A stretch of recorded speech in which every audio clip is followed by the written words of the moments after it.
चचा ने धक्के दे के निकाल दिया। मेरी माँ ने बर्तन धो धो के हमें पाला और मेरी माँ ने हमें पढ़ाया, शदीद मेहनत की। तो कहती है कल एक दुनियादार आया, उसने कहा मैंने राशन देना है, जबरदस्ती हमारे घर आया, गरीबों को देना है।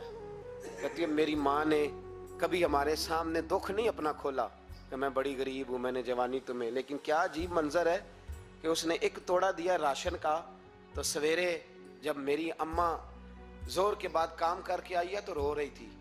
मैंने पूछा अम्मा क्या हुआ, तो कहने लगी बेटे 4 अखबारों में मेरी तस्वीर लगी है, 4 अखबारों में।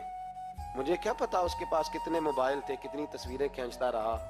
तो वहां रख के कहने लगी चचा हमने बड़ी रातें बगैर पंखे के गुजारी है, कई दिन बगैर रोटी खाए गुजारे, पर हमने अपना पर्दा नहीं खोला। तो एक कांटे का थैला दे के हमारा पर्दा खोल गया। 4 अखबारों में रख अपना